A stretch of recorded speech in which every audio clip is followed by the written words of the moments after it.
Greetings and welcome to a story that will shatter your understanding of the Pacific War. Today we delve into a brutal, little-known clash in the vast Bismarck Sea on a morning in March of 1943. A confrontation that exposed the raw, unfiltered truth of warfare, far beyond the propaganda and heroics.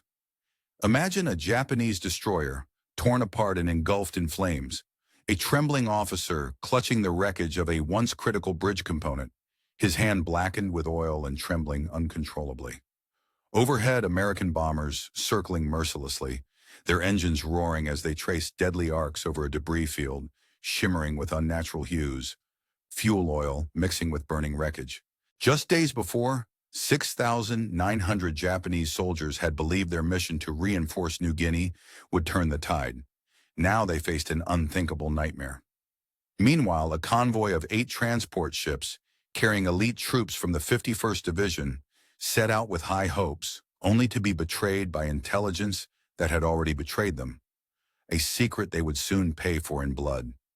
And as the skies darkened, a new revolutionary bombing technique, skip bombing, was about to prove that the future of aerial warfare had arrived with devastating precision.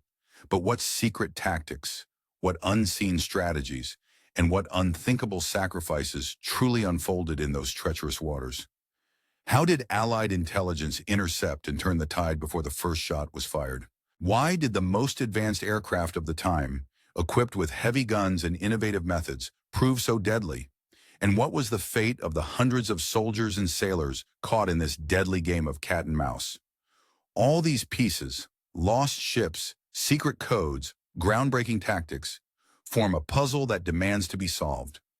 In this video, we will trace the steps from strategic planning to heartbreaking aftermath, separating myth from reality and exposing the shocking truths behind this pivotal Pacific conflict. The story you're about to hear is a testament to the brutality, ingenuity, and chaos of war. And it all begins right now.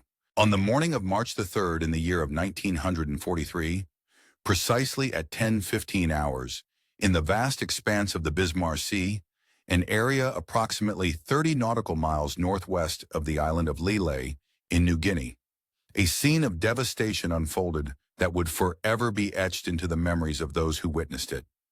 Amidst the chaos, a Japanese naval officer, his hand blackened with oil and trembling uncontrollably, clutched the shattered remnants of what had once been a critical part of the bridge structure of the destroyer Horatio. His uniform, soaked with the sticky, burning fuel oil and salt water from the relentless sea, bore witness to the ferocity of the encounter. As he stared through eyes scorched and salt-dried, he was haunted by words that would follow him for the rest of his days, bearing silent witness to the nightmare that had unfolded. Overhead, American B-25 Mitchell bombers had begun circling again, their engines roaring as they traced deadly arcs over a sprawling debris field stretching across the Bismarck Sea for miles. The oil slicks shimmered with unnatural hues under the sun, mingling with burning wreckage that blazed fiercely against the sky. Thousands of men, now desperate and clinging to fragments of wreckage, desperately fought to stay afloat amid the chaos. Just 2 days earlier, this convoy had departed from Rabaul with confidence and purpose, its sailors and soldiers believing they were heading to reinforce Leh and secure a vital position in New Guinea. Now that sense of purpose had been shattered, replaced by the grim reality that their ordeal was far from finished. The convoy had begun with high hopes. 6,900 soldiers from the Imperial Japanese Army's 51st Division had embarked on 8 transport ships at Simpson Harbor in Rabaul on the 28th of February. They had been convinced that their mission would bolster their forces and reverse the declining tide of Japanese expansion in the region. Instead, what they encountered was an unthinkable nightmare, a brutal lesson that would expose the stark truths of warfare, challenge notions of honor among enemies, and shatter every preconceived idea that Japanese propaganda had instilled about American military conduct. The planning for this operation had commenced in late December of 1942 at the Imperial General Headquarters in Tokyo. Lieutenant General Hoshi Imamura, who commanded the 8th Area Army stationed at Rabaul, faced a situation rapidly spiraling into desperation. The decision to send this convoy was rooted in a strategic push by the Japanese Imperial General Headquarters in December 1942, aimed at reinforcing their tenuous foothold in the Southwest Pacific. Their plan was to dispatch 8 destroyers, escorting 8 transport ships carrying the core of the 51st Division, elite troops transferred from China toward their intended destination. On the morning of February the 28th, 1943, the convoy set out from Simpson Harbor at Rabaul. It consisted of the 8 destroyers, led by Rear Admiral Masatami Kimura, who flew his flag from the destroyer Shirayuki, along with the 8 troop transports, all under the protection of approximately 100 fighter aircraft. Kimura, a seasoned commander with a distinguished record of successful convoy operations, knew the risks involved. His experience had taught him that the seas and skies could turn deadly at any moment. The staff of the 18th Army had conducted war games predicting the potential losses they might face. They anticipated that 4 out of every 10 transports could be lost, along with between 30 and 40 aircraft. The operation was seen as a gamble, with only a 50-50 chance of success, an acknowledgement of the perilous nature of the task. As the convoy rounded the northern coast of New Britain on March the 1st, the Japanese forces were unaware that their movements had already been compromised. American reconnaissance aircraft, specifically a B-24 Liberator from the 91st Bombardment Group, appeared on their radar screens. What the Japanese did not realize was that their every maneuver had been anticipated. Allied intelligence, through meticulous decryption and translation of intercepted messages, had forewarned them of the convoy's purpose, destination, and scheduled arrival. At the 5th Air Force headquarters, General George Kenney awaited news that he had been expecting for months. His air crews had spent countless hours refining a revolutionary bombing technique, skip bombing, which involved low-level, precise attacks designed to maximize damage to enemy ships and aircraft, while minimizing their own exposure to danger. The advent of this new tactic marked a turning point in aerial warfare, offering a level of accuracy and effectiveness that had previously been unattainable. As the Japanese convoy advanced into the perilous waters of the Bismarck Sea, the stage was set for a conflict that would prove to be a pivotal moment in the Pacific theater of World War II. The clash of strategies, the courage of soldiers and sailors, and the relentless pursuit of victory would forever be remembered as a testament to the brutality and unpredictability of war. The bombing techniques employed during World War II were developed independently by several of the war's combatant nations, each refining their own methods to maximize effectiveness against enemy targets. Notably, countries such as Italy, Australia, Britain, the Soviet Union, and the United States all contributed to the evolution of these tactics. One particularly innovative approach was the method known as skip bombing, which allowed an aircraft to attack shipping by skimming the water surface with a bomb that ricocheted across it, much like a stone thrown by hand. This technique enabled aircraft to strike ships from a relatively safe distance, often at low altitude, making it a formidable and precise weapon against maritime targets. In combination with this method, some military engineers, such as Major Paul Papigun, modified existing aircraft to enhance their offensive capabilities. For example, modified B-25 Mitchell bombers were equipped with up to 8 forward-facing caliber .50 machine guns mounted in the nose. These heavily armed aircraft, often referred to as flying gunships, could deliver devastating firepower at close range while performing skip bombing runs. The integration of these gun-toting aircraft with skip bombing tactics created a new level of threat for enemy shipping convoys, capable of inflicting significant damage, sinking vessels, and disrupting supply lines with remarkable efficiency. On the gray, overcast dawn of March the 2nd, the atmosphere was tense and foreboding. As the clock struck 10 in the morning, the clouds unexpectedly parted, revealing a fleet of 29 B-17 Flying Fortress bombers at high altitude. This formidable formation descended upon an Allied convoy, which at that moment was vulnerable and unprepared. The attack was swift and overwhelming. The initial impact resulted in the sinking of a large merchant vessel, the Kyoko Maru, which was carrying approximately 1,500 troops along with drums of aviation fuel, making it an especially tempting target due to its cargo. Witnesses aboard the B-17 bombers later described how the Kyoko Maru appeared to break in half before succumbing to the attack, exploding in a fireball that could be seen from every ship in the convoy. The blast was so intense that it illuminated the water and the surrounding ships in a fiery glow. In the immediate aftermath, the destroyers Asagumo and Yukikaze sprang into action, quickly maneuvering to rescue survivors from the water. These ships pulled oil-soaked men from the turbulent sea, displaying acts of compassion amid the chaos of war. However, such acts of humanity came with tactical risks, as the rescue operations forced the destroyers to slow down, leaving them temporarily more vulnerable to further attacks. The following morning, March the 3rd, dawned clear and with perfect flying conditions. The convoy, now significantly reduced in numbers, comprising 7 transports and 8 destroyers, had already covered nearly 2/3 of its journey to New Guinea. At 10 o'clock that morning, the situation rapidly deteriorated. Enemy aircraft and ships converged from multiple directions, turning the scene into a chaotic and deadly battlefield. Yet all the Japanese plans for this attack unraveled abruptly on that very day, just off the coast of Leh in the Bismarck Sea.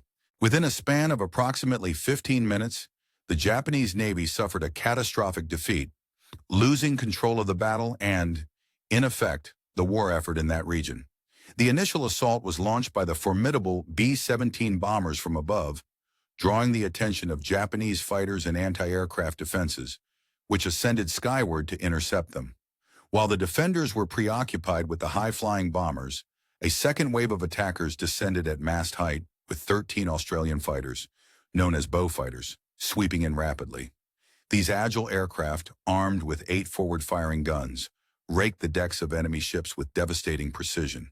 Behind this assault, the modified B-25 Mitchell bombers approached at extremely low altitude, their propellers creating turbulent wash on the water's surface as they executed their low-level attack runs. Their technique, skip bombing, proved incredibly effective, as the bombs skipped across the water in a manner reminiscent of stones skimming across a pond. These bombs either bounced into the sides of enemy ships, detonating upon impact, or submerged and exploded in close proximity, causing maximum damage. Captain Ed Lana, leading the 91st Squadron's modified B-25s, approached the transport vessel Tiamaru at wave height, utilizing the terrain for tactical advantage. His forward guns quickly silenced the ship's anti-aircraft defenses, rendering it vulnerable. Lana then released his bombs, which skipped twice across the water's surface before striking the hull of the Tiamaru at the waterline. The impact was catastrophic. The 6,870-ton transport was torn apart, breaking in half and sinking within minutes. By 10:15, just a quarter of an hour after the initial attack, all 7 of the targeted transports had been struck, with some already sinking beneath the waves. Several of the accompanying destroyers had also sustained severe damage, or had. On that fateful day, the surface of the sea was a chaotic tableau of destruction and despair. The water, thick and dark with the oily residue of bunker fuel, was littered with debris from sunken ships and countless bodies of men, creating a haunting, floating graveyard. Among the wreckage, thousands of soldiers and sailors battled to stay afloat, with many unable to swim and others exhausted from the relentless chaos. Wounded men clung desperately to floating remnants, their hopes fading as the hours dragged on. Conservative estimates placed the number of men in the water at over 3,000, a staggering figure that underscored the scale of the tragedy. Amidst this dire scene, the 4 remaining destroyers, Yukikaze, Asagumo, Uranami, and Shikanami, began their arduous rescue efforts, desperately trying to save as many lives as possible amid the chaos. The destroyers managed to rescue approximately 2,700 survivors and brought them aboard to Rabaul, a distant refuge. However, the rescue operation was limited in scope and duration, as the relentless return of Allied aircraft curtailed their efforts. At exactly 1 o'clock and 40 minutes in the afternoon on the 3rd of March, a new phase of the aerial assault began. American planes reappeared overhead, their presence initially greeted with a flicker of hope from the survivors below, who perhaps believed the aircraft were there to photograph the aftermath or survey the damage. Yet this initial relief quickly turned to a sense of horror and disbelief when the aircraft descended to wave height and opened fire with devastating precision. In a move that remains deeply controversial even today, Allied aircraft patrolled these waters for several days, following the sinking, engaging in strafing runs that targeted survivors in their lifeboats. This tactic was later justified by military authorities as a necessary measure to prevent the enemy from mounting an amphibious landing or reinforcing their positions on shore. The attacking aircraft, B-25 Mitchell bombers, A-20 Havocs, and various fighter aircraft, made repeated passes over the sea, their machine guns churning the water into frothy white foam, tearing into anything that moved. From the American perspective, these actions were justified as a means of preventing enemy reinforcement. Japanese soldiers who might have managed to reach the shore could bolster the Japanese garrison at Leh, a critical strategic location. However, the strafing of Japanese survivors still in the water was viewed by many as a stark violation of the principles of honorable warfare. According to the Bushido Code, which emphasized dignity and respect for defeated enemies, combatants were expected to treat foes with a degree of honor. Even in defeat, the brutal reality of what these survivors endured shattered those ideals completely. For the Japanese in the water, the night brought a new wave of terror and suffering. As darkness fell on March 3rd, American PT boats, small, fast craft designed for quick strikes, penetrated the area under the command of Lieutenant Commander Barry Atkins. Their mission was to hunt down and attack any remaining survivors and vessels, and they carried it out systematically through the hours of darkness. The PT boats employed searchlights to sweep the waters, illuminating clusters of men desperately clinging to life, while machine guns opened fire in a relentless barrage. One of the vessels, PT-43, along with PT-150, located the damaged transport ship Oawa Maru, which was still afloat, and delivered a torpedo strike that sank her once more, sending additional men into the treacherous waters. For the Japanese survivors, the nightmarish ordeal was far from over. Drawn by the blood and the commotion, sharks began to attack the struggling men, attracted by the scent of blood and the frantic movements of the drowning. Those who had survived the initial sinking and the strafing now faced the deadly threat from beneath the surface, their suffering compounded by the relentless predators circling below. As dawn approached on the 4th of March, the full horror of the disaster became painfully visible. The debris field stretched across an astonishing 40 miles, an expansive, ghostly trail of wreckage and drowned men. Small groups of survivors still dotted the vast expanse of the sea, many of whom had endured over 20 hours in the water, battling exhaustion, dehydration, and despair. The rising sun heralded the return of American aircraft, which resumed their patrols over the devastated area.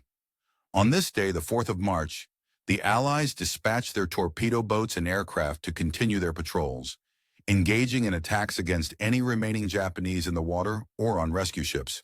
The air assaults involved B-25 Mitchell bombers, A-20 Havoc attack aircraft, bullfighters, and P-38 Lightning fighters, all systematically attacking anything that appeared to be moving, and including survivors and rescue vessels. Among the ships targeted was the destroyer Asashio, which had remained behind in an effort to rescue survivors. Tragically, Asashio became a particular target for attack. In the morning hours during a rescue operation, she was struck by a 500-pound, about two.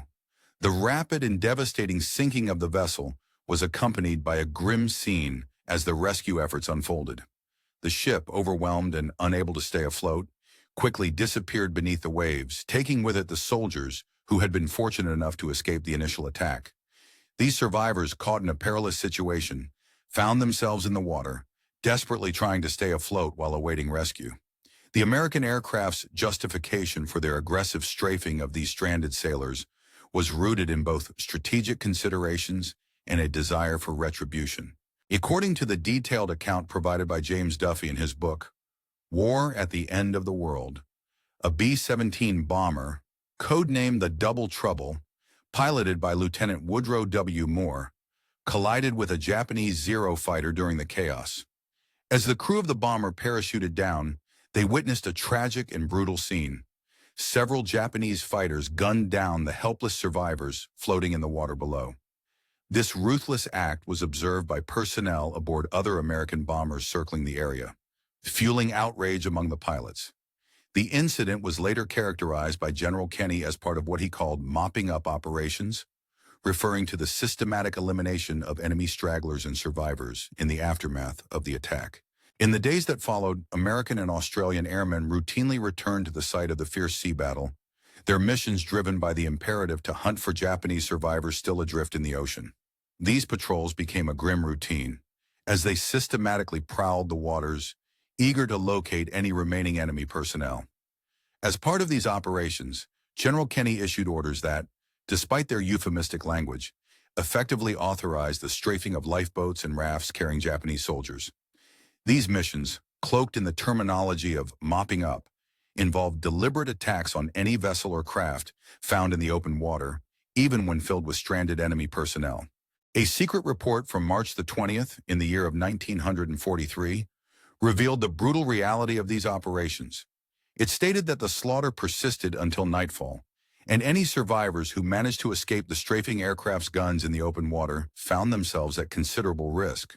The report warned that those who did evade initial attacks were often at least 30 miles from land, swimming in waters teeming with man-eating sharks, making rescue attempts perilous and often fatal.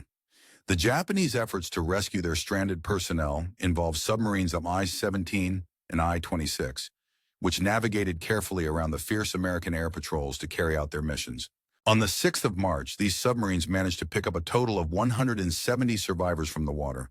2 days later, I-26 located another 54 men and successfully brought them ashore at a location called Leh. Due to the limited capacity of these submarines, hundreds of other survivors remained behind in the water, fighting for their lives. The crews of the submarines described scenes of horror. Men calling out in the darkness, their bodies covered in oil, too weak to climb aboard, forced to watch helplessly as others were rescued. The difficult decisions of whom to save created a grim tableau of survival amid chaos. The human toll of the incident was staggering. Of the approximately 6,900 troops who had been desperately needed for operations in New Guinea, only about 1,200 managed to reach the safety of Leh. An additional 2,700 were rescued by destroyers and submarines and returned to the port of Rabaul. Tragically, around 3,000 Japanese soldiers and sailors perished in the sinking and subsequent events. Meanwhile, American losses remained minimal. Only 4 aircraft and 13 airmen lost in the entire operation. This resulted in a casualty ratio of roughly 230 to 1, an unprecedented figure in naval warfare, underscoring the scale of the Japanese defeat. The Battle of the Bismarck Sea proved to be a pivotal turning point in the Pacific theater. The devastating losses inflicted upon the Japanese Navy meant that they could no longer afford to risk sending large convoys through waters controlled by Allied aircraft.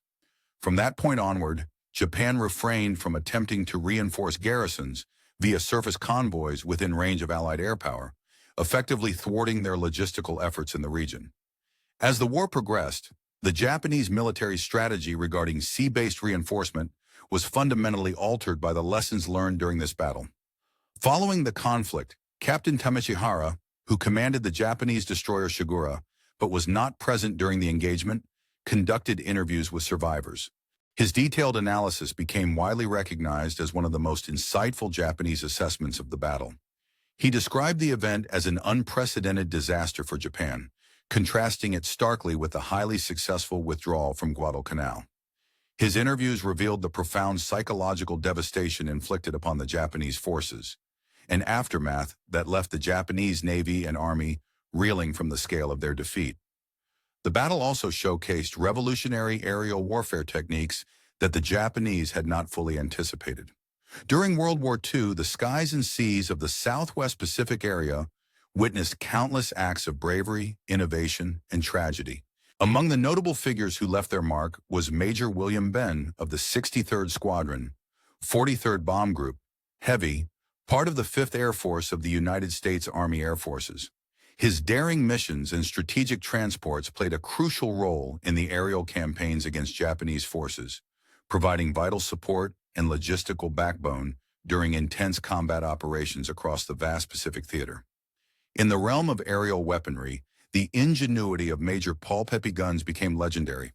His modifications transformed conventional aircraft into formidable flying artillery, often described as flying battleships.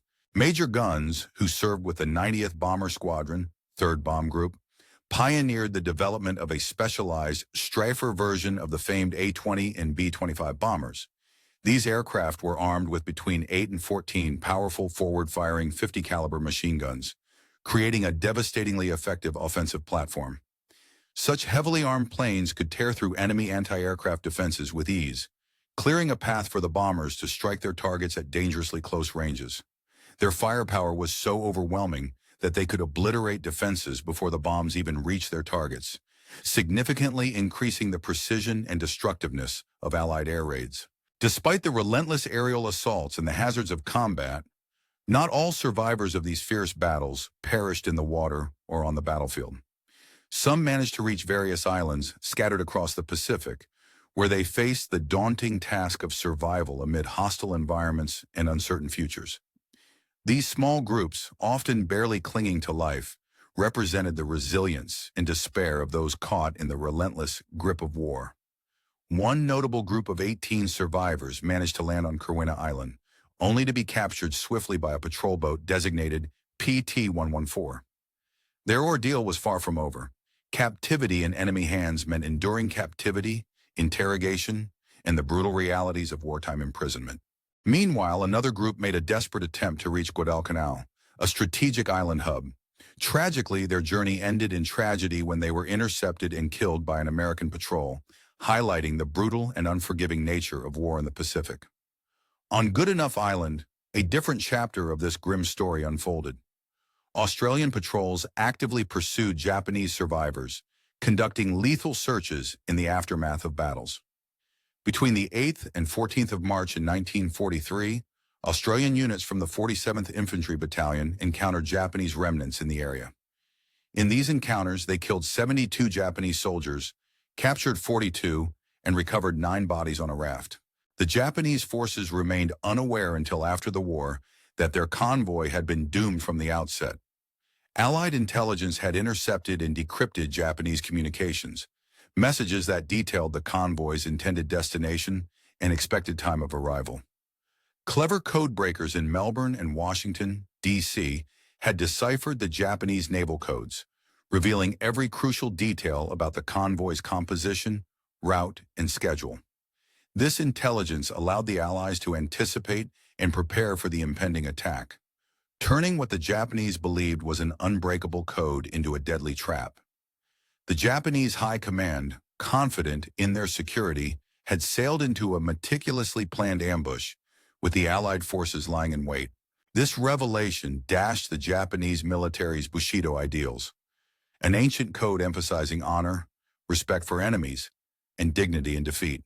The massacre at Bismarck Sea, where helpless men were systematically hunted and killed, directly contradicted these principles, plunging the Japanese forces into a profound moral and psychological crisis. For the survivors who returned to Rabaul, the experience was life-altering. Many were deeply traumatized, having witnessed the ruthlessness and efficiency of American military tactics firsthand. Their accounts challenged the propaganda that portrayed Americans as weak or dishonorable. Instead, they saw an adversary capable of cold, calculated violence that shattered any illusions of chivalry. The image of aircraft systematically hunting down men stranded in water haunted Japanese soldiers long after the battle, a symbol of American determination and brutality that could not be ignored. This brutal reality had profound psychological repercussions among Japanese forces. Many survivors lost all faith in victory. If the Americans could machine gun helpless men in the water, what else were they capable of doing? Such questions fueled their resolve to fight to the bitter end instead of surrendering, convinced that capture would inevitably lead to execution. The strafing of helpless survivors in the water remains a controversial chapter in wartime history. Under international law, shipwrecked individuals who could not defend themselves were supposed to be protected from harm. Yet, the legal ambiguities surrounding enemy combatants who had not officially surrendered left room for moral and strategic interpretation. The Japanese military, notorious for its own atrocities during the war, including the infamous rape of Nanking, the brutal Bataan Death March, and the indiscriminate machine gunning of American airmen parachuting from their aircraft, viewed the Bismarck Sea massacre through a different lens. For them, approximately 15 miles from land, a distance that, in strategic terms, meant that many enemy vessels could potentially be within striking range of the coast. This fact alone underscored the importance of control over these waters and the vulnerability of Japanese supply lines and troop movements. The devastating encounter at the Bismarck Sea served as a stark wake-up call, forcing the Japanese military leadership to undertake a fundamental reassessment of their entire strategic approach in the region.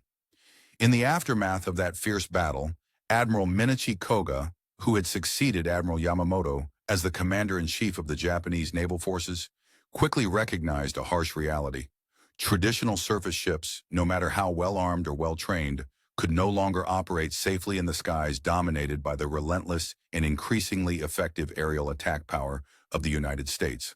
This realization led to the conclusion that the Japanese could no longer rely solely upon their battleships and cruisers to defend their interests in these waters.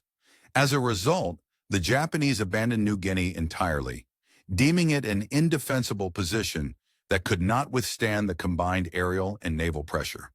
The psychological impact of the battle rippled through the ranks of Japanese forces, creating a climate of fear and demoralization that was almost unprecedented. Troop units scheduled for transport across these contested waters began experiencing alarmingly high rates of desertion, as soldiers and sailors sought to escape the terrifying prospect of being caught at sea by American aircraft.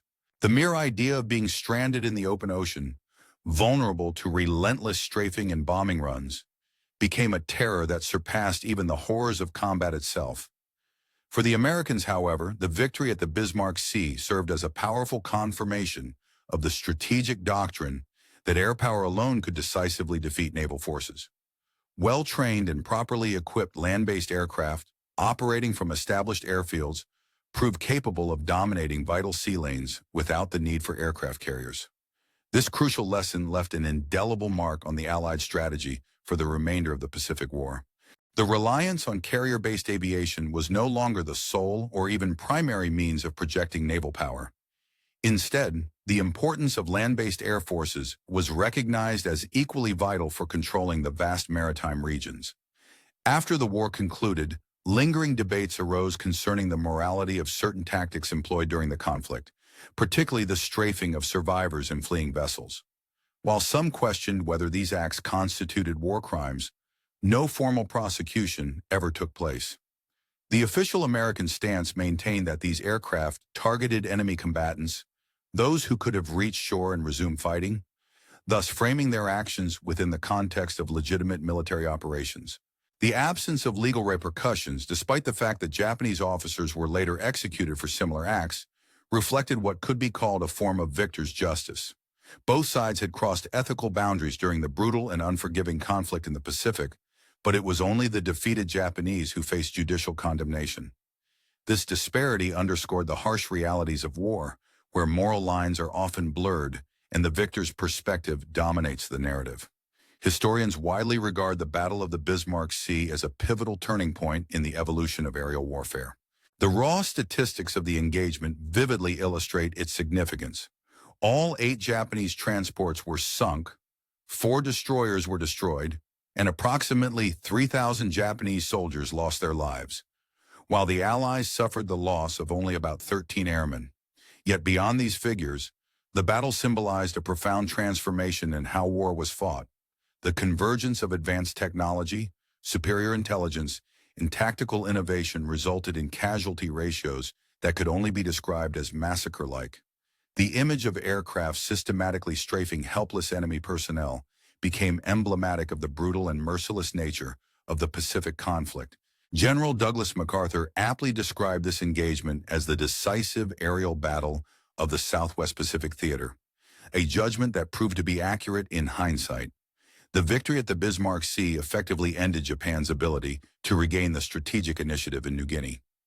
It demonstrated that modern warfare had evolved far beyond the traditional notions of combat between armed forces on the ground or at sea.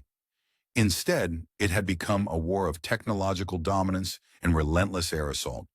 Air power, bolstered by advanced intelligence and innovation, could now achieve destruction on an unprecedented scale, often resulting in annihilation rather than mere victory. For Japan, this battle marked the beginning of a final, irreversible decline in the Southwest Pacific.